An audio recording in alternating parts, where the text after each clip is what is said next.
Every single week, I watch people lose jobs they worked years to build. And not because they did anything wrong, but because of four short sentences they said out loud in the office. Sentences that felt honest. Sentences that felt fair. Sentences that felt like the kind of thing any reasonable adult would say. And yet, those words became the exact evidence their employer used to walk them out the door. My name is Dre, and today I'm going to walk you through the four phrases that quietly end careers, why each one backfires, and the smarter way to handle the moment that tempts you to say them. Stay with me, because by the end of this video, you will see the workplace the way lawyers and HR professionals actually see it. Quick note before we dig in. I am not your lawyer, and nothing here is legal advice. This is education based on patterns I see repeatedly in the working world. Every situation has its own details. So if something serious is unfolding at your job, please talk to an employment attorney where you live who can look at the specifics. All right, let us start with phrase number one. That is not part of my job. It feels like the ultimate grown-up response, doesn't it? You read your job description when you signed on. You know what you were hired for, and now your manager is asking you to handle something that has nothing to do with your role. So you push back. The problem is, in most of the United States, your job description is not a contract. It is a summary. It is marketing. It can be rewritten the same day it was written. Under at-will employment, which governs almost every private sector worker in this country, your employer can expand, shrink, or completely redefine your responsibilities at any moment for any reason that is not explicitly illegal. I have made a full breakdown of how at-will employment actually works, and I will link it below because it is worth understanding in depth. Here is what really happens when you say that phrase. You think you are drawing a reasonable line. Your manager hears insubordination. And insubordination is the golden word in the corporate world because it is the first brick in a documentation wall. Every HR investigator, every termination packet, every unemployment hearing revolves around whether the company can show a pattern of the employee refusing to perform assigned duties. You just gave them sentence one of that paper trail. Now, if the task being asked of you is actually illegal, that is a completely different universe. If you are being told to falsify records, work unpaid hours, hide a workplace injury, or cover up harassment, you should refuse. And you should put that refusal in writing through email so there is a time-stamped record. Those refusals are protected under whistleblower and labor laws. But for everything else, the professional move is not to refuse. The professional move is to reframe. Try this instead. Say, happy to take that on. Which of my current priorities would you like me to push back to make room for this? That single sentence flips the dynamic. You just turned a confrontation into a conversation about resource allocation, and you quietly put the decision about your workload back on the person assigning it. Let us move to phrase number two. And this one breaks my heart because I see good people walk into this trap constantly. The phrase is, can we talk off the record? There is no off the record at work. Let me say that one more time so it lands. There is no off the record at work. When you pull an HR representative into an empty conference room and whisper something in confidence, you are speaking to an employee of the company whose entire job description includes protecting the company from legal risk. HR is not your therapist. HR is not your friend. HR is a department whose paycheck is signed by the same people you might be complaining about. What usually happens is this. You share something sensitive, maybe about a manager, maybe about a coworker, maybe about something you witnessed. Within 24 to 72 hours, The person you spoke about knows, sometimes word for word. And there is a reason for that. The moment you raise a concern that could expose the company to a lawsuit, HR often has a legal obligation to investigate. An investigation means interviews. Interviews mean the accused person gets questioned, and when they get questioned, they get told what was said about them. Your confidential chat just became a company-wide memo. The right way to handle this, if you truly need to report something serious, is to do it in writing and to make sure the subject of the complaint is something legally protected, like discrimination based on race, gender, age, disability, religion, or national origin, or illegal conduct like wage theft, retaliation, or safety violations. Written complaints about protected issues create legal protection for you. Verbal complaints about interpersonal drama create ammunition against you. Know the difference before you open your mouth. Phrase number 3 might be the fastest career killer on this entire list. I am interviewing somewhere else. The second that sentence lands in your manager's inbox or in a casual hallway conversation, a silent switch flips. You stop being an employee and start being a liability. Your boss is no longer thinking about your development plan, your next project, or your potential promotion.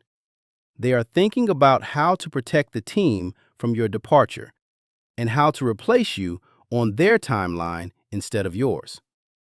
I have seen this play out dozens of times. An employee thinks they are being mature and transparent by giving their manager a heads up about a job search. Within a week, their key accounts get quietly reassigned. Their access to sensitive systems gets reduced. Their performance reviews, which were glowing 6 months ago, suddenly include words like disengaged and not aligned with team direction.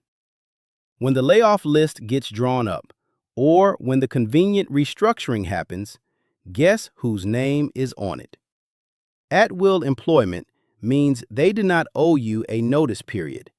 They do not owe you the chance to finish your search on your terms. They can let you go the same afternoon you told them. And in industries that handle sensitive data, they frequently do, escorting people out within the hour to protect client information. So here is the rule. Your job search is yours alone until you have a signed offer letter in hand, the background check is cleared, and the start date is close enough that you are ready to walk out the door if things go sideways. And by the way, you are not legally required to give 2 weeks' notice in an at-will state. It is a custom, not a law.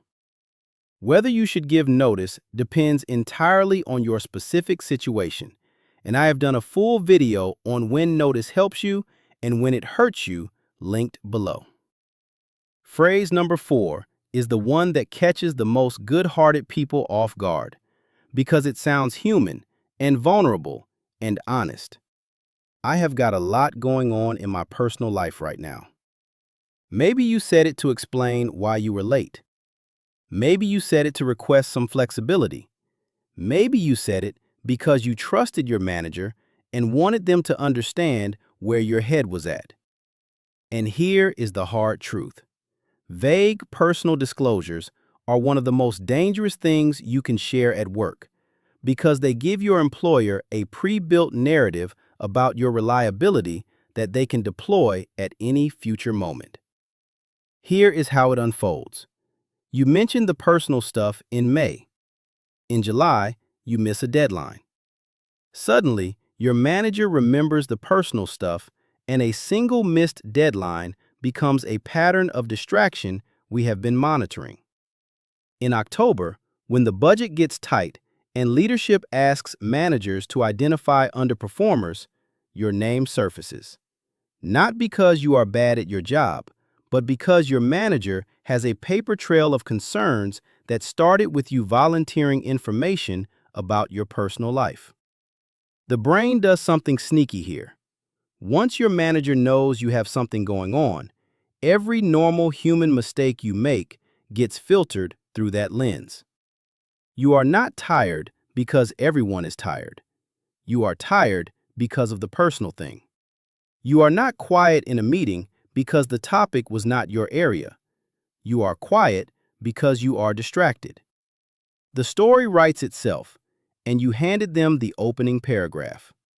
Now, if you are dealing with something legitimately serious, a medical diagnosis, a caregiving crisis, a mental health situation that requires time off, there are laws specifically designed to protect you.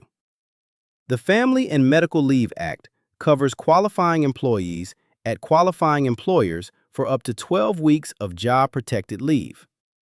The Americans with Disabilities Act requires reasonable accommodations for qualifying conditions.